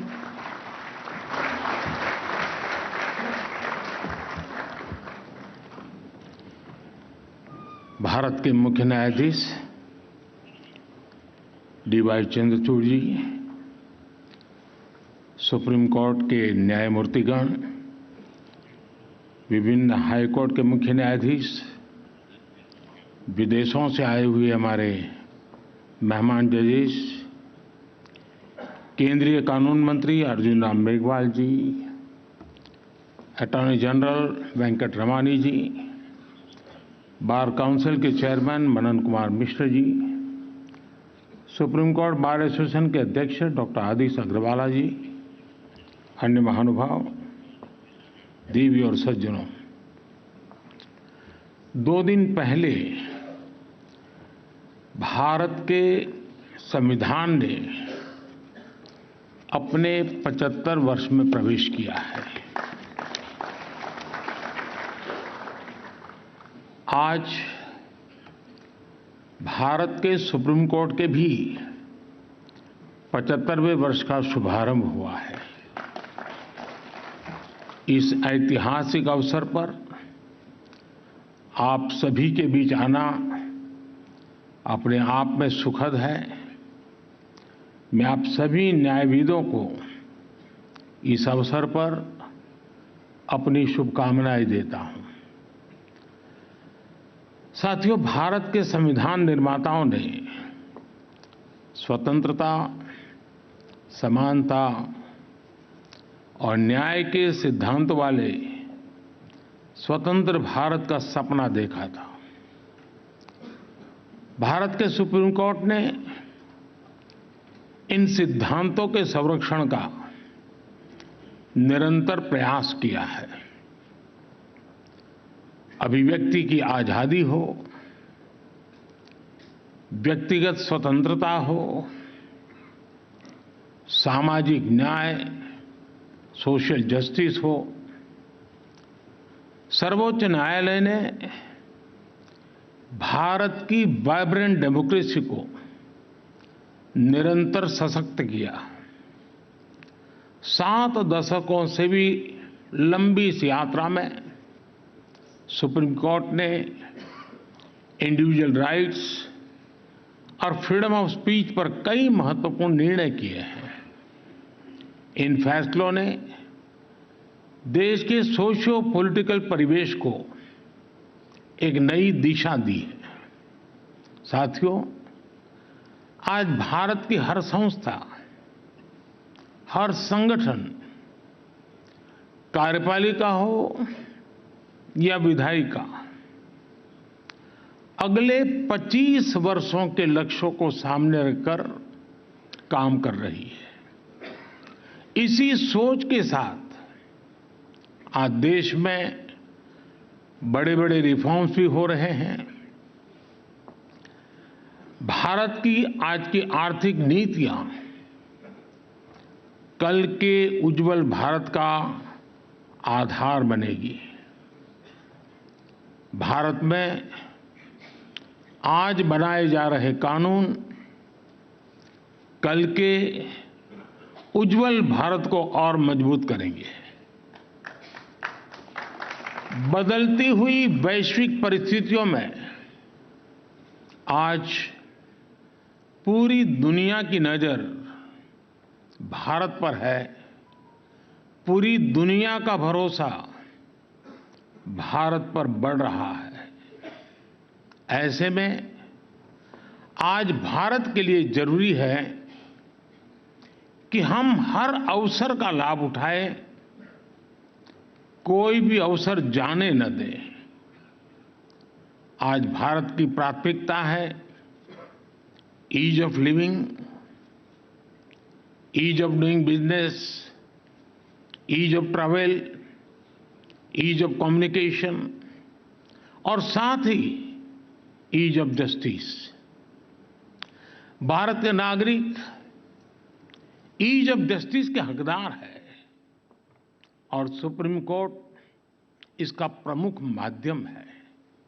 साथियों, देश की पूरी न्याय व्यवस्था सुप्रीम कोर्ट के दिशा निर्देशों और मार्गदर्शन, आपके गाइडेंस पर निर्भर होती है।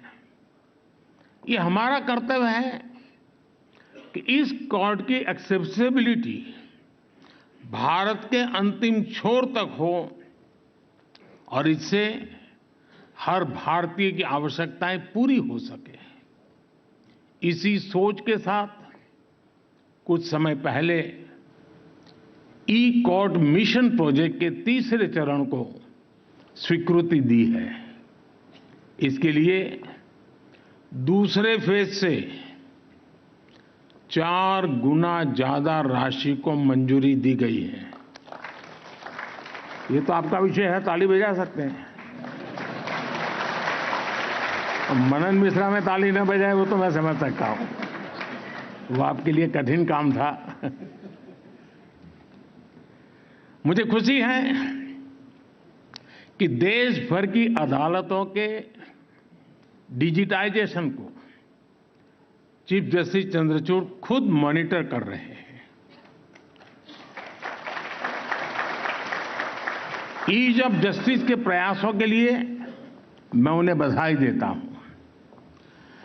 साथियों, हमारी सरकार अदालतों में फिजिकल इंफ्रास्ट्रक्चर को सुधारने के लिए भी प्रतिबद्ध है। 2014 के बाद से इसके लिए 7,000 करोड़ रुपए से ज्यादा राशि वितरित की जा चुकी है। मैं वर्तमान सुप्रीम कोर्ट बिल्डिंग में आप सभी को आ रही दिक्कतों से भी अवगत हूं।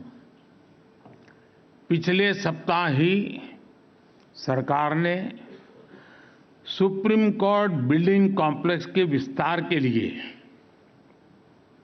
800 करोड़ रुपए की धनराशि स्वीकृत की है।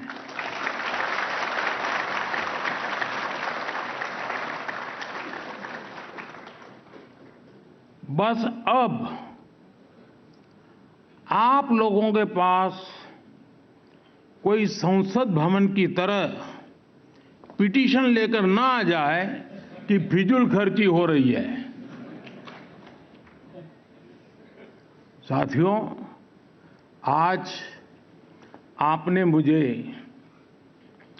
सुप्रीम कोर्ट के कुछ डिजिटल इनिशिएटिव का शुभारंभ करने का भी मौका दिया है। डिजिटल सुप्रीम कोर्ट रिपोर्ट्स की मदद से सर्वोच्च न्यायालय के निर्णय अब डिजिटल फॉर्मेट में भी मिल सकेंगे। मुझे देखकर अच्छा लगा कि सुप्रीम कोर्ट के फैसलों को स्थानीय भाषाओं में ट्रांसलेट कराने की व्यवस्था भी शुरू कर दी गई है। मुझे उम्मीद है कि देश की अन्य अदालतों में भी जल्द ऐसी व्यवस्था हो सकेगी। साथियों, आज टेक्नोलॉजी कैसे ईज ऑफ जस्टिस में मददगार साबित हो सकती है, इसका एक कार्यक्रम अपने आप में एक उदाहरण है। मेरा ये संबोधन अभी एआई की मदद से इसी वक्त इंग्लिश में ट्रांसलेट हो रहा है और आप में से कुछ लोग भाषिणी ऐप के माध्यम से उसे सुन भी रहे हैं। कुछ शुरुआती दिक्कतें हो सकती है, लेकिन टेक्नोलॉजी कितना बड़ा कमाल कर सकती है ये इससे पता चलता है। हमारी अदालतों में भी इसी तरह की टेक्नोलॉजी का उपयोग करके सामान्य नागरिकों का जीवन आसान बनाया जा सकता है। आपको याद होगा, मैंने कुछ समय पहले कानूनों को सरल भाषा में लिखे जाने की बात कही थी। मैं समझता हूं कि अदालत के निर्णयों का आसान भाषा में लिखे जाने से आम लोगों को और मदद मिलेगी। साथियों, अमृतकाल के हमारे कानूनों में भारतीयता और आधुनिकता की समान भावना दिखनी भी उतनी आवश्यक है।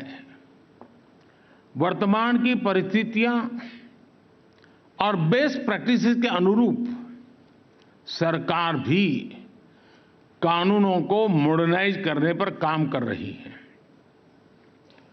पुराने कॉलोनियल क्रिमिनल लॉज को खत्म करके सरकार ने भारतीय नागरिक सुरक्षा संहिता,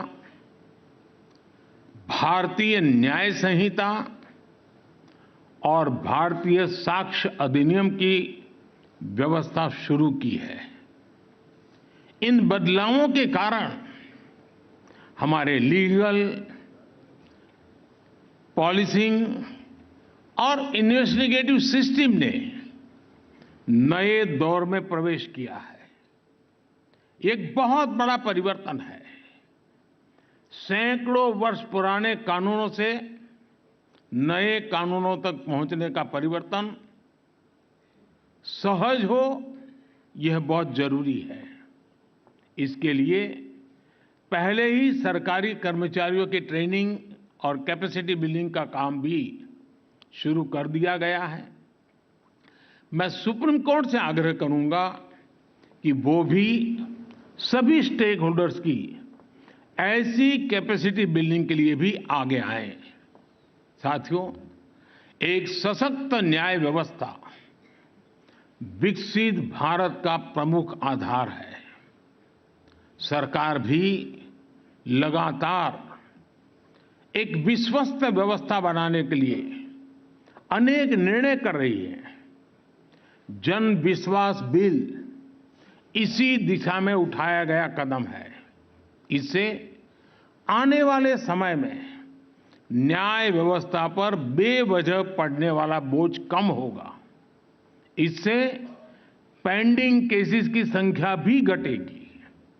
आप जानते हैं कि सरकार द्वारा ऑल्टरनेटिव डिस्प्यूट रिजोल्यूशन के लिए लॉ ऑफ मीडिएशन की व्यवस्था भी की गई है। इससे भी हमारी न्यायपालिका, विशेष रूप से सब ऑर्डिनेट जुडिशरी पर पड़ने वाला बोझ कम हो रहा है। साथियों, सभी के प्रयास से ही भारत 2047 तक विकसित भारत के लक्ष्य को प्राप्त कर पाएगा।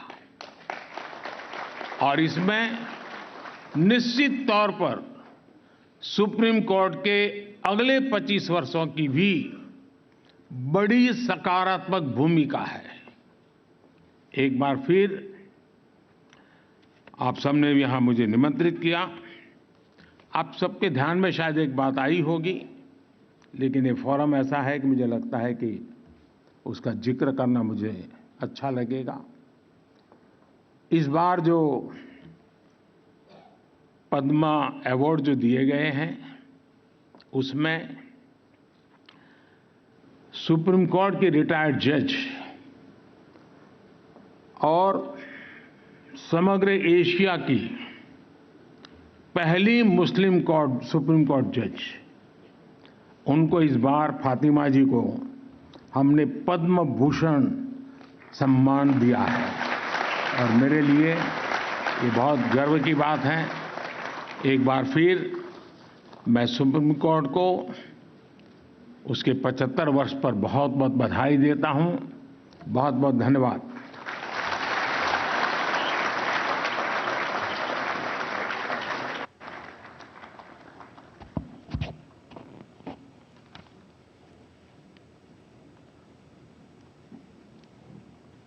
आदरणीय प्रधानमंत्री जी, आपके गरिमामय उद्बोधन के लिए हम तहे दिल से आपको आभार व्यक्त करते हैं। Finally, I request Justice B.R. Gavai, Judge Supreme Court of India, to kindly deliver the vote of thanks.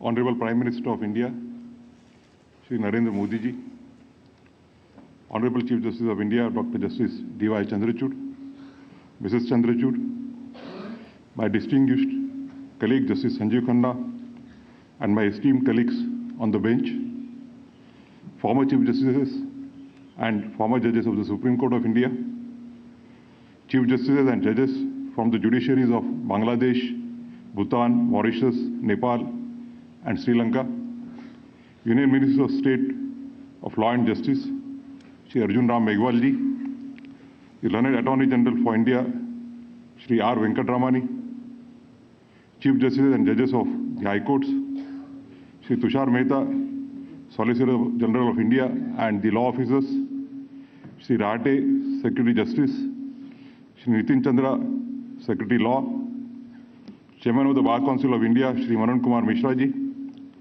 President of the Supreme Court Bar Association, Dr. Adish Agariwala, and all the office bearers, Shri Manoj Mishra, the President and other office bearers of SCORA, members of the Bar, Registry, and citizens of India who have joined us virtually. I am honored to propose a vote of thanks in an event which marks the beginning of the 75th year of the Supreme Court of India. This institution was envisaged with tremendous expectations as India shifted from a colonial system to a constitutional system. The framers of the Constitution considered the right to approach the Supreme Court to seek remedies against violation of rights so important that they incorporated it in the Fundamental Rights chapter itself. The constitution of the Supreme Court symbolizes the balance of justice which the framers intended to create. That is an institution that will act as a shield for the citizens against the excesses of power. The preamble of the Indian Constitution reflects the ideals of justice, liberty, equality, and fraternity, emphasizing the commitment to securing justice for all citizens. The Supreme Court, as the apex judicial authority, plays a central role in ensuring the realization of these ideals. Referring to Article 32 of the Indian Constitution, which provides for citizens to approach the Supreme Court, Dr. B.R. Ambedkar, the chief architect of the Indian Constitution, once said, and I quote, "If I was asked to name any particular article in this Constitution as the most important, an article without which this Constitution would be a nullity, I could not refer to any other article except Article 32. It is the very soul of the Constitution and the very heart of it," unquote. Over the last 74 years, the Supreme Court has indeed acted as the heart and soul of the Constitution. Through its judgments, the court has safeguarded the rights of citizens on numerous occasions. Today's event provides expression to the commitment which the judges have carried in the last 74 years. Today, we have also launched a few new initiatives. This shows the continuing dedication of the court to make its process accessible and feasible for the common citizen. The Constitution also emphasizes on social and economic justice in addition to political justice, as Dr. Ambedkar has stated in his last address to the Constituent Assembly on 25th of November 1949. It cannot be denied that in the last 74 years of the functioning of the Constitution of India, all the three wings of the state, the legislature, the executive, and the judiciary have worked towards achieving the goals of social, economic, and political equality.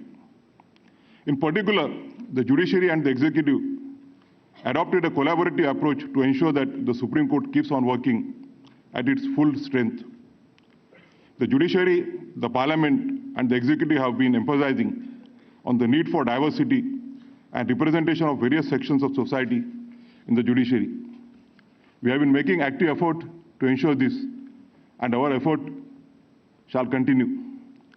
Since the Honorable Chief Justice of the High Courts are present here, I would earnestly request them to keep this in mind while making recommendations of elevations for the various High Courts.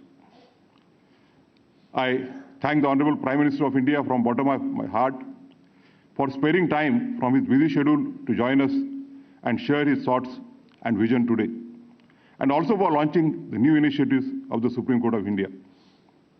I extend my thanks to the Chief Justice of India, who as the head of the family of Indian judiciary, took a lead in organizing today's extraordinary event. I am grateful to Honorable the Chief Justice of India for fulfilling the long-standing demand of installing the statue of Dr. B.R. Ambedkar in the premises of the Supreme Court of India, and also for giving me an opportunity to play an important role in the said project. It is only because of Dr. Ambedkar and the Constitution of India as framed by him and his colleagues, a person like me, who began his schooling in a municipal school situated in a slum area, could reach to this position. I'll be failing in my duty if I do not place on record my deep appreciation for the efforts taken by the learned Secretary General and the team of the Supreme Court Registry involved in this project in completing the task in the shortest possible time. Thanks to my colleague Justice Sanjeev Khanna and my other colleagues from the bench for their contributions in today's event. I also thank Shri Arjun Ram Meghwal, the Union Minister of State for Law and Justice, for his continuous support in our endeavors. I also thank distinguished guests on the dais and off the dais, including Honorable Chief Justices and Justices from the neighboring countries, respected former Chief Justices of India and judges of the Supreme Court, Honorable Chief Justices and judges of the High Courts, and the members of the bar for taking out time from their schedule today. Lastly, I thank the Supreme Court Registry and its staff for organizing this event so efficiently. Under the leadership of the Chief Justice of India, the registry comprises senior officers and young officers drawn from different parts of the country, whose combined energy forms the backbone of the working of the Supreme Court. We look forward to the year-long celebrations that will be organized by the Supreme Court of India over this entire year with a focus on engaging with the citizens. As it is said in Marathi, जनतेचे कल्याण हा पहिला कायदा आहे. People's welfare is our first rule. Thank you very much. Jai Hind.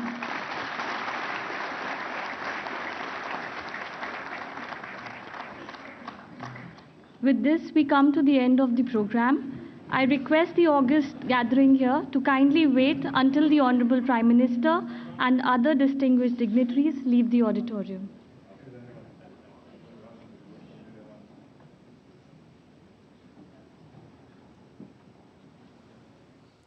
All right, we were watching live from Supreme Court Auditorium where the Diamond Jubilee celebrations of the Apex Court were going on. The Prime Minister inaugurated, he launched the citizen-centric information technology initiatives that include digital Supreme Court reports, Digital Courts 2.0 and the new website of the Supreme Court. The Prime Minister also addressed the gathering there and he said that 2 days earlier we celebrated our Republic Day and today we are celebrating the 75th Supreme Court Day. He said that all the organizations are targeting next 25 years in a big manner to bring India by 2047 as a developed Viksit Bharat. He also said that he was happy that the digitization of courts was monitored by the CGI himself. He stressed upon the ease of living, ease of communication and ease of justice, he said, was our priority. He also said that digitalization of the legal system was a milestone in itself. He said that Supreme Court has basically strengthened India's vibrant democracy and is an integral part of it, of course. And Supreme Court's judgment now, he said, will be available in the digital form, which will bring ease to the commoner. And he says that judgments in easy language were also necessary, which he initiated a little time back. And the Prime Minister also urged the Supreme Court to enhance the capabilities of all the stakeholders. That's all for now. Thanks for watching DD India Live.